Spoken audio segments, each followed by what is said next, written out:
थोड़ी सी परेशानियों में हम शिकवा करते हैं, थोड़ी सी तकलीफ में हमारी शिकायतों की ज़बानें लंबी हो जाती हैं। लेकिन पता है आपको, बिलाल हबशी रज़ी अल्लाह तआला अन्हु को ज़मीन मक्का पे लिटा दिया जाता, गर्म रेत पर। उनके सीने पर पत्थर की चट्टान रखी जाती थी और ऊपर से कुछ अरब के ओबाश किस्म के लोग उनके सीने पे चढ़ जाते थे, उनकी ज़बान बाहर निकलती थी। जब वो फिर भी हुजूर का नाम लेते तो उनके आसपास चलने वाले लोग कहते, बिलाल अजीब आदमी है, इतना मार खाता है, मोहम्मद का नाम लेना छोड़ता क्यों नहीं?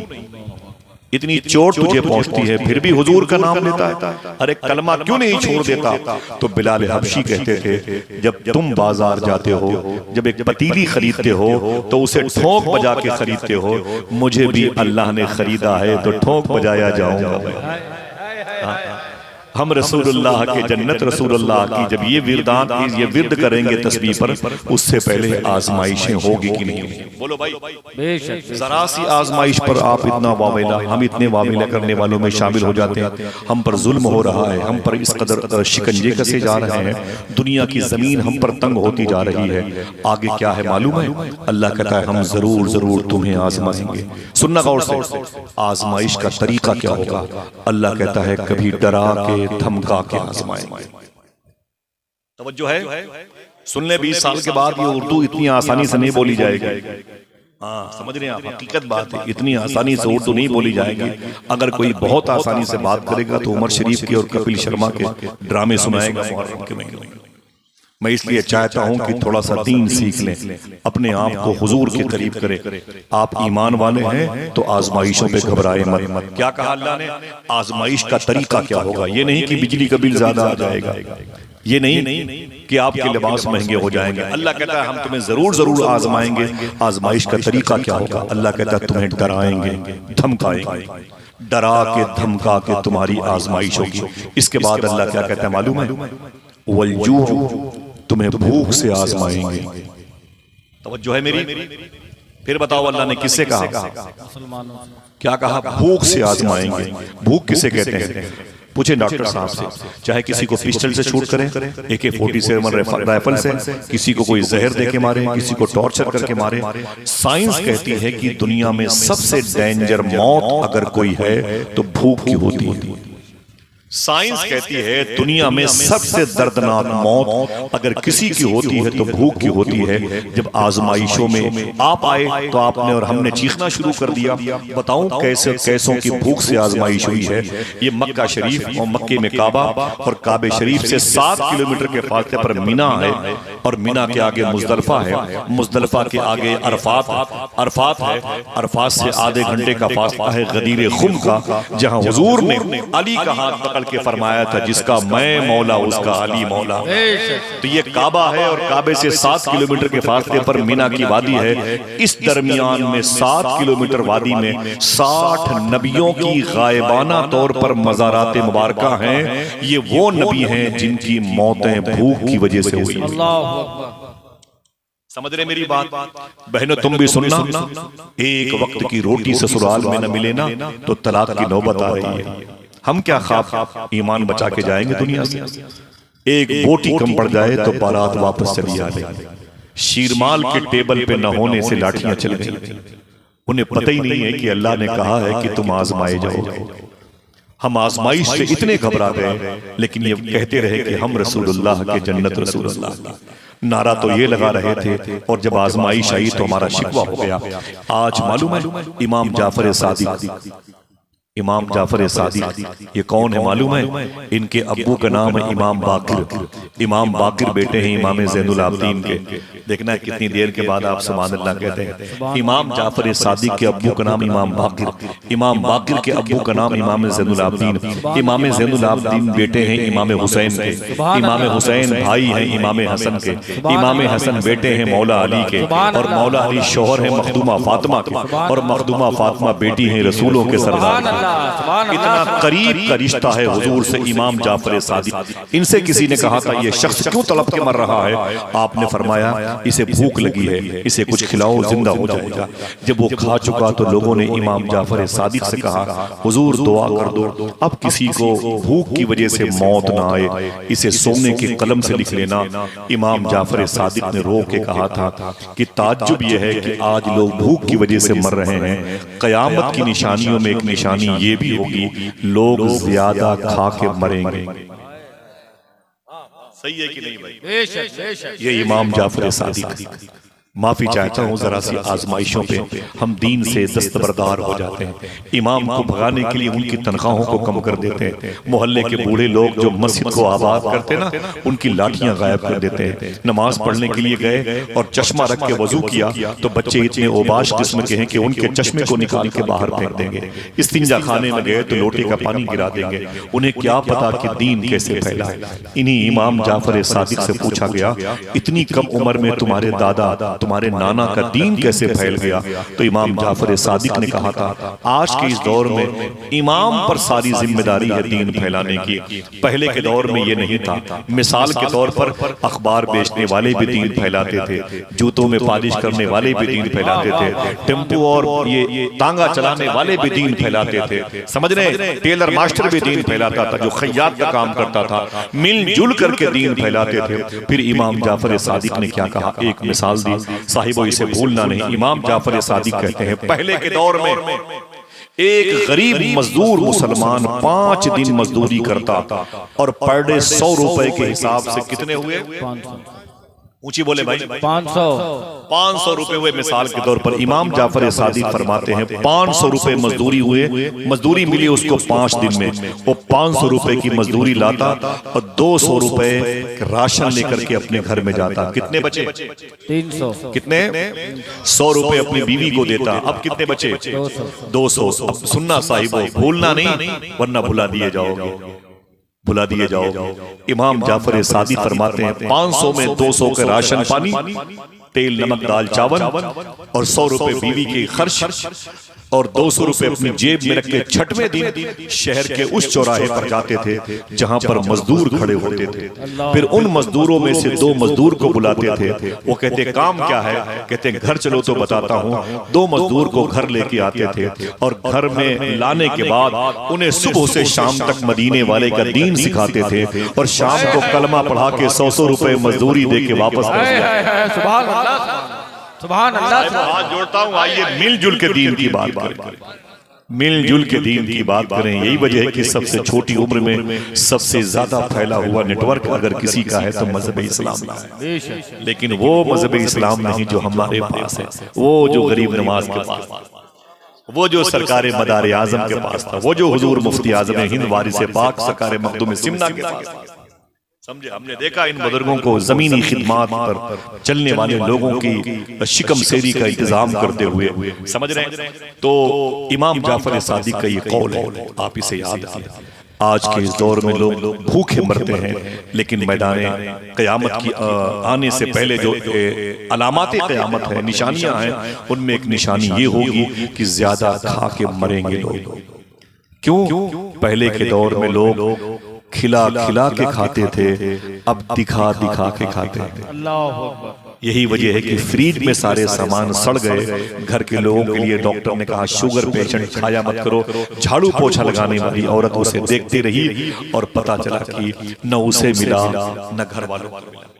कार से उतरे तो 2-2 बड़ी बड़ी पॉलिथीन में किटकैट और कैडबेरी और चाउमीन ये फ्रूट से लेकर के अपने घर तक आए। करीब के पड़ोसी के बच्चे भूख से आंखें की खिड़कियां खोल के देखते रहे, सोचते रहे शायद इनमें से कोई एक फल मेरे हिस्से में आ जाए, इनमें से कोई केक मेरे हिस्से में आ जाए। लेकिन ये चला गया, बच्चों को दिया, बच्चे वही चीजें बाहर खा रहे हैं और पड़ोस का बच्चा खुश्क रोटियां खा रहा है। उनकी हाय से बड़ी बड़ी बिल्डिंगें क्या, बड़ी बड़ी हुकूमतों की तख्त ताराज हो जाते हैं। आइए साहिबो दीन की बात करें और ये सोचो कि अगर आजमाइशें आई तो कैसे कैसे लोगों पर आई। अल्लाह कहता हम जरूर जरूर तुम्हें आजमाएंगे, डरा के धमका के। पूरी दुनिया में अगर सबसे ज्यादा किसी को डराया जा रहा है तो हुजूर की उम्मत को डराया। ठीक है। अब दूसरी बात, अल्लाह कहता है हम तुम्हें भूख से आजमाएंगे। साहिब भूख किसे कहती है? माफी चाहता हूं जो मेरे नौजवान बच्चे, जो मेरे भाई अपने किसी जाती काम में हैं, मैं उनसे हाथ जोड़ के गुजारिश करता हूं कि तूने अल्लाह के रसूल की उम्र शरीफ 63 साल है। कितनी? 63 साल है। हुजूर की 63 साल की उम्र में 53 साल मक्के के और 10 साल मदीने के, लेकिन मक्के के 3 साल हुजूर के बताऊं कहां थे? अल्लाह के रसूल का सोशल बाइकाट किया गया था। कभी आपने किसी से पूछा नहीं और न हमने कभी बताया आपसे, अल्लाह के रसूल का सोशल बाइकाट किया गया, हुजूर का हुक्का पानी बंद किया गया था। समझ रहे हैं आप?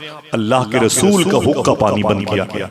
मैंने फिर कहा ना, अगर आप सगी बहन के यहाँ जाएं और आपको नाश्ता मिलने में देर हो जाए तो आप रिश्ते तोड़ देते हो, गरीब बहनों से रिश्ते तोड़ देते हो। अपने दोस्तों के यहाँ जाओ, वक्त पर खाना न मिले तो सेल्फी से कहते हो कि इस कुत्ते के यहाँ आने की क्या जरूरत थी जब मुझे खिलाने पिलाने की इसकी औकात नहीं थी। हम ये कहते हैं। तवज्जो सुनना, 3 साल तक अल्लाह के रसूल सल्लल्लाहु अलैहि वसल्लम का सोशल बाइकाट किया गया, हुजूर का हुक्का पानी बंद किया गया।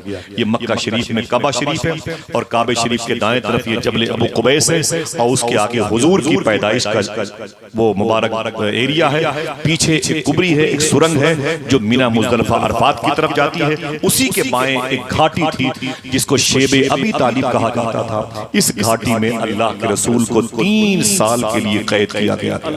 आप चीखते हो कि हमें जेलों में ठूंसा जा रहा है, हम चीखते हैं कि हमारे भाइयों को जेल में डाल दिया गया, बेकसूर थे, सिर्फ चेहरे पर दाढ़ी थी, इस बुनियाद पर सजा दी गई। आप कहते हो कि अजान दे दिया खुल करके तो उस पर FIR हो गया। आप कहते हो कि मेरी बहन के सर पे दुपट्टा था, लोगों ने उसे खींच लिया। मैं बताऊं हुजूर, ये तो कोई ना कोई जुर्म की निशानी हमारे साथ चलती है।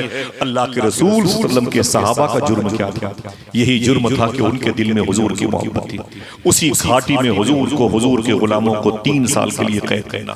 मैं आपसे वादा करवाता हूं कभी भूलना नहीं पूरी जिंदगी। मालूम है हुजूर के सहाबा के पास खाने के लिए क्या था? बताऊं आपको, भूलना नहीं और न हंसना। मेरी गुफ्तगू में इस किस्म की कोई भी तफरीक जिंदगी नहीं होती। मालूम है हुजूर के सहाबा से पूछा गया 3 साल के लिए आप वहां क्या खाते थे? मालूम क्या कहा हुजूर के सहाबा ने रो करके? जब खजूरें खत्म हो गई, राशन पानी खत्म हो गया तो हमारी चप्पलों में जो चमड़े लगे हुए थे उसे हम चाकू से काट करके उसे पानी में भिगो भिगो के खाया करते थे। ये अल्लाह के रसूल की निगाहों के सामने फरमाया था कि ये हमारे साथ आजमाइशें थी। हमारे सामने खाने के लिए कुछ भी नहीं था, खजूरें खत्म हो गई तो उसकी गुठलियां हम खाते थे, और जब गुठलियां भी खत्म हो गई तो चप्पलों में जो चमड़े लगे होते हैं उस चमड़े को काट काट करके पानी में भिगो भिगो के हम खाया करते थे। अल्लाह अकबर। आज बारात वापस चली आती है, अगर एक बोटी कम पड़ जाए, दूल्हा अपने सेहरे को नोच के फेंक देता है, कहता है मेरे साथियों की इज्जत क्यों नहीं की गई? अल्लाह कहता हम तुम्हें भूख से आजमाएंगे। सुनना इसके बाद अल्लाह ने क्या कहा, आपको शायद न पता हो, मोबाइल के जरिए से देखा हो। अल्लाह का शुक्र है कई मुल्क का मैंने सफर किया है।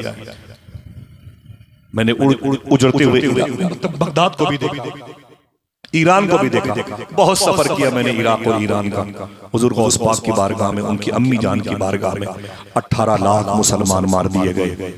आपकी सेहत मुतासिर नहीं हुई, आपको एहसास तक नहीं हुआ। 70,000 के मोबाइल में कभी देखें कि मुल्क शाम सीरिया में 16 लाख लोग कैसे मार दिए गए। हम समझते हैं हमारे साथ कुछ नहीं होगा, हुकूमतें तब्दील हो जाएंगी, माहौल बेहतर हो जाएगा। ना ना ना ना ना, अगर हम बेहतर नहीं होंगे तो माहौल कभी बेहतर नहीं होगा। हम बेहतर नहीं होंगे तो माहौल कभी बेहतर नहीं होगा। हम बिगड़े इसलिए हमारे ऊपर हुकूमत करने वाले लोग बिगड़ गए। मालूम है क्या है? अल्लाह कहता है इसके बाद बिशैइन मिनल खौफ, तुम्हें खौफ से आजमाएंगे। फिर अल्लाह कहता है वल्जू, तुम्हें भूख से आजमाएंगे। इसके बाद का जुमला सुनना, अल्लाह कहता है वनक्सिम मिनल अमवाल, तुम्हारे मालों में खराबी पैदा करके तुम्हें आजमाएंगे। ये कुरान की बात है जिसे हमने बहुत हल्के में ले लिया। ये कुरान का तसव्वुर है। ये इनकलाब और सहारा और जो है खातून मशरिक और जराइम का चैप्टर नहीं है। सुनो साहिबो, पढ़े लिखे लोग हो तो सुनो, कुरान में यही वही कुरान है, ये वही कुरान है। जिस कुरान के बारे में 17 मरतबे कोशिश के बाद चांद पर जाने वाले नील आर्मी स्ट्रांग से पूछा गया कि 17 मरतबे नासा के लोगों ने, नासा पर जाने वाली टीम ने कोशिश की थी चांद पर जाने के लिए और गए नहीं, तुम कैसे चले गए? देखना है कौन कौन सुभान अल्लाह कहता है। तो आज से 65 साल पहले चांद पर जाने वाले नील आर्मी स्ट्रांग ने कहा था हमने बड़ी कोशिश की थी, हम भी जा नहीं पा रहे थे, वो तो मुसलमानों के नबी पर नाजिल होने वाली कुरान की तिलावत ने मुझे चांद पर पहुंचा दिया। माशाअल्लाह, सुभान अल्लाह, सुभान अल्लाह। ये नील आर्मी स्ट्रांग के जुमले हैं, इसे लिख लें। वो कहता है 15वां पारा मैंने पढ़ा था, सुब्हानल्लज़ी अस्रा बिअब्दिही लैलन मिनल मस्जिदिल हराम इलल मस्जिदिल अक़सा। इस आयत में 65 साल पहले सबसे पहले चांद पर जाने वाले शख्स ने कहा था, इस आयत ने मेरी गाइडिंग की थी, तब मैं चांद पर पहुंचा। जिसको हमने चुमने चाटने किताब समझ रखा है, घरों में हो और उसे कोई देखने वाला ना हो, मस्जिदों में हो 40 साल से कोई जुज़दान तब्दील ना करे। सूफी सुल्तान में फरमाते हैं हम पनीर और पकौड़े खाने के लिए 70 किलोमीटर दूर चले जाते हैं, कभी अपने बेटे को लेके मस्जिद नहीं गए कि मस्जिद में झाड़ू लगा दे, चटाइयाँ गंदी हैं उसे अपनी बीवी बच्चों से धुलवा दे, उसके जुज़दान फट गए हैं 50 साल से। मेरी माँ बहनों को भी तौफीक नहीं है कि 3-3 हज़ार के गर्मी के मौसम के आम दिनों के कपड़े पहनने के लिए खरीद लेंगे, लेकिन 2 मीटर मखमल का कपड़ा नहीं खरीदेंगे, उसे जुज़दान बना दे खरीद कर और जुज़दान बना के मस्जिद भेज दें, पुराने जुज़दान को दरिया में या कब्रों में दफन कर दें और नए जुज़दान में इतर लगा करके अल्लाह के कलाम को साया अता कर दें, ताकि अल्लाह का रसूल मैदान महशर में मुझे साया अता कर दे। ये हमें तौफीक नहीं होती है। 3-3 हज़ार रुपए का तोला हम इत्र इस्तेमाल करते हैं, सूफी साहब कहते हैं, लेकिन मुसलमानों को ये तौफीक नहीं होती है कि वही इत्र लेकर कभी मस्जिद में चले जाएं, कुरान के पारों पे लगा दें, उसकी दीवारों पे लगा दें, जमीन पर लगा दें। जब कोई आशिक सजदे में जाए तो 3 मरतबे कहने वाला हो सुब्हान रब्बियल आला। जब उसे खुशबू मिले वो तस्बीह बढ़ा दे, तस्बीह वो बढ़ाएगा, सवाब आपके खाते में आएगा। क्या कहा था बाबा फरीद गंज शकर ने? एक शख्स ने कहा बाबा मैं आपकी तकरीर बहुत सुनता हूँ लेकिन बातें असर नहीं करती हैं। बाबा फरीद गंज शकर ने कहा था अगर मेरी तकरीर तुझे असर नहीं करती है तो एक काम कर। कहा क्या? कहा तेरे मोहल्ले में कोई मस्जिद है? कहा जी हुजूर। कहा चले जाया कर। कहा क्या करूंगा? कहा उसमें झाड़ू लगाया कर। कहा इससे क्या होगा? कहा तू खुदा के घर को साफ करेगा, खुदा तेरे दिल को साफ कर देगा। सुभान अल्लाह, सुभान। मुसलमानों के बच्चों को ब्रांडेड चीजें पहनने का बड़ा शौक है, बड़ी बात है। अल्लाह मुबारक फरमाए, अच्छी चीजें पहना करो, अच्छी चीजें इस्तेमाल किया करो, अच्छे खाना खाया करो, अच्छी चीजें पहनाया करो, अच्छी चीजें अपनी बहन बेटियों को लाया करो, लेकिन पहनने के बाद अल्लाह का शुक्र भी तो अदा कर लिया। सोचा करो कि अल्लाह के घर में कहीं इस्तिंजा खाने में गंदगी तो नहीं है। उसके लोटे 10 रुपए के एरियल में अगर घर लाओगे तुम्हारी बीवी, तुम्हारी माँ, तुम्हारी बहनें उसे साफ कर देंगी। लेकिन अफसोस है कि जैसे हमारा दिल हो चुका है वैसे हमारी सोच भी हो चुकी। अल्लाह कहता है वनक़सिम मिनल अमवाल, तुम्हारे मालों में खराबी पैदा करके तुम्हें आजमाएंगे। अगर फसलें खड़ी होंगी तो अल्लाह कहता है इन्हें आग के हवाले कर दूंगा, दुकानों पर बुलडोजर चलवा दूंगा। इशारा यही, तुम्हारी दुकानें उजाड़ दूंगा। अल्लाह कहता है वनक़सिम मिनल अमवाल, आजमाइश का ये कुरान की आयत है। फिर अल्लाह क्या कहता है मालूम है? इधर देखना भाई, अल्लाह कहता है वल अनफुस, तुम्हारी जानें लेके तुम्हें आजमाएंगे। फिर हाथ उठा के बताओ अल्लाह किससे कह रहा है? मुसलमान से। बोलो भाई, कोई शक है? जो मुसलमान है जरा वो तो अपने हाथों को उठा ले। अल्लाह किससे कह रहा है? मुसलमानों से। जिसने किसी गफलत की वजह से हाथ नहीं उठाया वो भी यहाँ मुसलमान है। तवज्जो ना रही होगी, ठीक है, आपको तकलीफ ना हो, आप मुसलमान। फिर पूछता हूँ, अल्लाह कहता है वल अनफुस, तुम्हारी जानें लेके तुम्हें आजमाएंगे। फिर बोलो अल्लाह किससे कह रहा है? मुसलमानों से। मुसलमान आप हैं, अल्लाह का शुक्र है। बोलो अल्लाह का शुक्र है। अल्लाह का शुक्र। हाथ उठा के बोलो ऐ अल्लाह तेरा शुक्र है, बहुत बड़ी नेमत है। जो नेमत अबू लहब को न मिली हुजूर की हयात में, जो नेमत अबू जहल को न मिली हुजूर की जिंदगी में, जो नेमत यजीदी ज़हनियत के मालिकान को न मिली हुसैन के होते हुए, वो नेमत हम जैसे फकीरों के हिस्से में आई है। जरा कहते क्यों नहीं ऐ अल्लाह तेरा शुक्र है? ऐ अल्लाह तेरा शुक्र है। बड़े बड़े लोगों को, नेतन्याहू को, व्लादिमीर पुतिन को, ट्रम्प जैसे कुत्तों को अल्लाह ने ये नेमत नहीं दी, हम जैसे गरीबों और फकीरों को अता फरमा दिया। सुभान अल्लाह। साइकिल से चल के जलसे में आए हैं, पैदल चल के जलसे में आए, तो क्या हुआ भाई, क्या हुआ? पैदल चल के अल्लाह ने हमारे दिल में अपने हबीब की मोहब्बत रखी है। सबसे बड़ी नेमत तो हमारे पास मौजूद है, गाड़ी घोड़ा हो या चाहे, समझ रहे? अल्लाह के रसूल का इश्क तो मौजूद है। अल्लाह कहता है वल अनफुस, तुम्हारी जानें निशाने लेके तुम्हें आजमाएंगे। इसके बाद क्या कहा अल्लाह ने, वस्समरात, तुम्हारे फ्रूट्स को, ये खड़ी बाग होगी आम की, अल्लाह कहता है इसे नुकसान पहुंचा देंगे, तुम्हें आजमाएंगे। ये अमरूद की खड़ी खेतियां होंगी, अल्लाह कहता है इसे खत्म कर देंगे, फ्रूट्स, और इसमें नस्लों को भी शामिल कर लो, अपनी सोच को भी शामिल कर लो। अल्लाह कहता है सब खत्म कर दूंगा।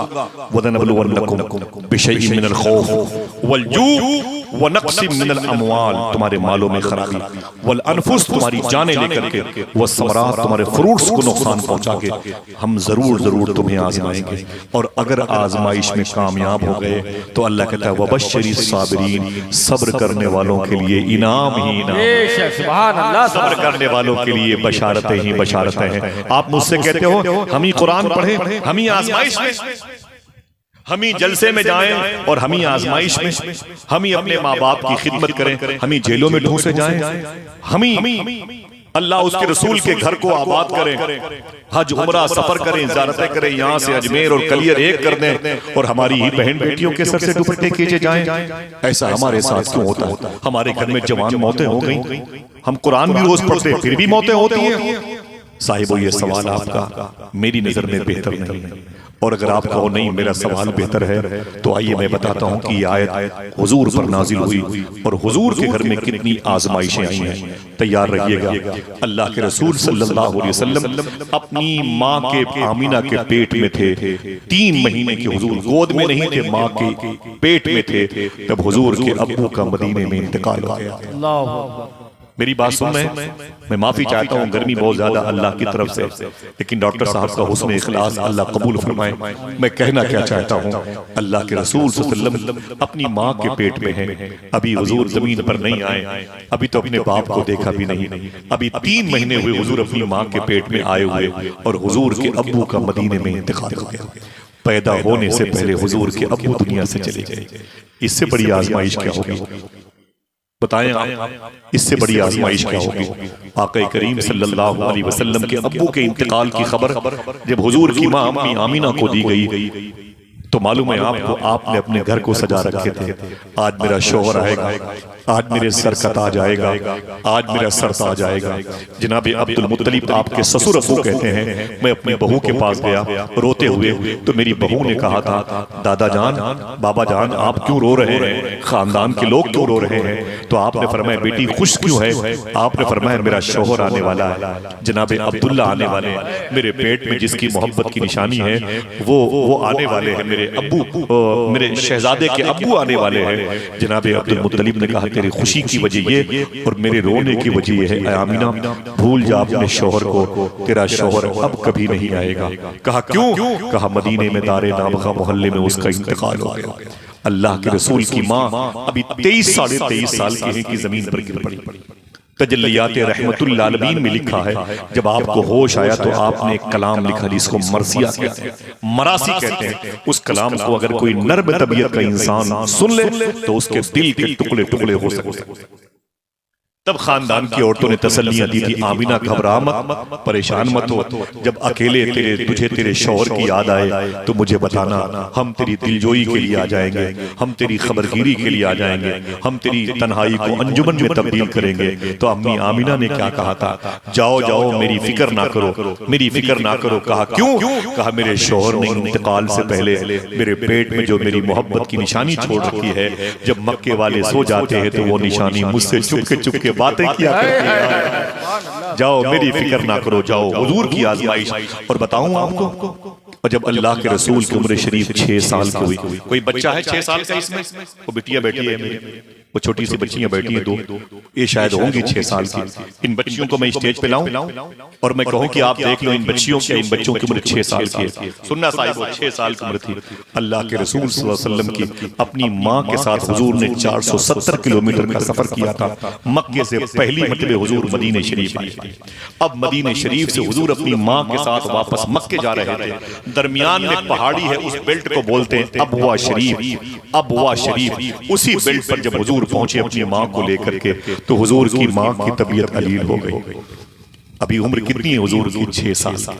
जो 6 साल का बच्चा हो उसको देख के भूलिएगा यार 6 साल की उम्र कितनी होती है। अल्लाह के रसूल की माँ की उम्र तकरीबन 27 या 28 साल की थी, भरी जवानी है मेरी माँ आमिना रसूलों के सरदार की माँ की। आप की तबीयत अलील हो गई, हुजूर की आंखों में आंसू आ गए। हुजूर कभी अपनी माँ के होठों को चूमते, कभी अपनी माँ की पेशानी को चूमते, कभी अल्लाह के रसूल अपनी माँ के हाथों को चूमते। मेरी माँ इस दस्ते गुर्बत में तुझे तकलीफ हो गई, अपने बस में जितना था हुजूर के जाहिरी कंट्रोल में अपनी माँ की खिदमत करते रहते। काफिले के लोगों ने बुलाया, ए मोहम्मद, मेरे आका फरमाते क्या बात है? कहा काफिले को मक्का लेके जाना है, काफिला जाने वाला है, इसमें बिजनेस के सामान खराब हो जाएंगे। 6 साल के मोहम्मद अरबी ने कहा था, ए मक्के वालों अभी मत जाओ। कहा क्यों? कहा मेरी माँ खड़ी नहीं हो सकती, मेरी माँ चल नहीं सकती, मेरी माँ उठ नहीं सकती, मेरी माँ की तबीयत अलील है। सुने सुने सुने, मेरी माँ बीमार बहुत है। तो काफिले के लोगों ने कहा मोहम्मद हम तेरी माँ के लिए 2 दिन इंतजार करते हैं और 2 दिन के बाद काफिला जाएगा। मेरे आका फरमाते 2 दिन के बाद रब की मर्जी होगी। 2 दिन तक हुजूर की अम्मी की तबीयत ठीक नहीं हुई। अल्लाह के रसूल को बुलाया गया, हुजूर कितने साल के हैं? एक आदमी बोले 6 साल के हैं। याद रखिएगा 6 साल पर जो जात है उसी के इर्द गिर्द ये कहानी घूमती है। 6 साल के अल्लाह के रसूल को बुलाया और मक्के के लोगों ने कहा मोहम्मद आज काफिला जाएगा मक्के, आज जाएगा। मेरे आका की आंखों में आंसू आ गए। कहा काफिले वालों मत जाओ, मत जाओ, मुझे और मेरी माँ को छोड़ के मत जाओ, मुझे और मेरी माँ को छोड़ के मत जाओ, मेरी माँ की तबीयत ठीक नहीं है। तो काफिले के लोगों ने मालूम क्या कहा था? अरे मोहम्मद हम तेरी माँ के जिम्मेदार नहीं। समझ रहे हैं? अरे मोहम्मद हम तेरी माँ के जिम्मेदार नहीं है। अरे मोहम्मद तू जान तेरी माँ जान, हम तेरी माँ के जिम्मेदार नहीं है। बहुत गौर सुनना, हम तेरी माँ के जिम्मेदार नहीं है, तू जान और तेरी माँ जाने। आका करीम सल्लल्लाहु ताला अलैहि वसल्लम की आंखों में आंसू आ गए। काफिले के लोगों ने हुजूर सल्लल्लाहु ताला अलैहि वसल्लम को देखा और छोड़ करके हुजूर को चले गए। छोड़ करके आका करीम सल्लल्लाहु ताला अलैहि वसल्लम को तशरीफ ले गए। देखें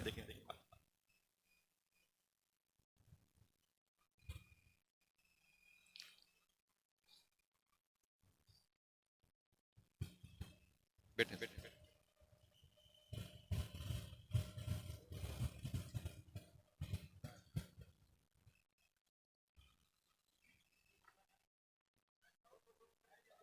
बैठे बैठ जाए जी सर, बैठे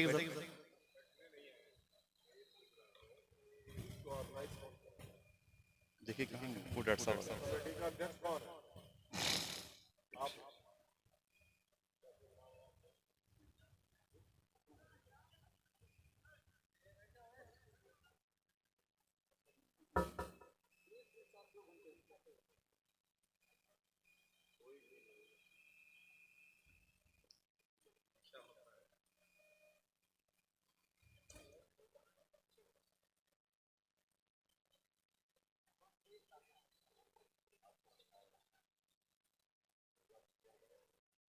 आमीन तो सुनिएगा, बहुत कम इस किस्म की मजालिस में इस किस्म के लोगों से मुलाकात की तौफीक मिलती है। आज मिली है तो आइए 2-2-4 करते हैं ना इंशाअल्लाह। अल्लाह ने कुरान शरीफ में इरशाद फरमाया। मेरा सवाल आपसे है, तवज्जो रखना भाई, न कोई मोबाइल की तरफ जाए, न कोई बेवजह इधर उधर देखे, हंसी मजाक करे, माँ बहनें भी सुने। अल्लाह ने कुरान में इरशाद फरमाया वलनबलुवन्नकुम, हम जरूर तुम्हें आजमाएंगे। ये कुरान में कहा गया। जल्दी बोले, कुरान में जब कहा गया तो कुरान पढ़ता कौन है? बोलो भाई, ये कुरान पढ़ता कौन है? मोमिन पढ़ता है, मुसलमान पढ़ता है, कौन पढ़ता है? बोले भाई बोले, कुछ भी कह दे, मोमिन कह दे, मुसलमान कह दे, कुरान पढ़ता कौन है? मोमिन मुसलमान, मोमिन कह दे, मुसलमान कह दे, पढ़ता। ठीक है, तो ये कुरान में जो दूसरे पारे की दूसरी पेज की जो आयत करीमा है, ये किससे मुखातिब है? ये किससे कह रही है आयत करीमा? ईमान वालों से। अल्लाह किससे कह रहा है कि तुम आजमाए जाओगे? जल्दी बोलो, ईमान वालों से। बोलो भाई, अल्लाह किससे कह रहा है? ईमान वालों। ईमान वालों से अल्लाह कह रहा है कि तुम जरूर आजमाए जाओगे।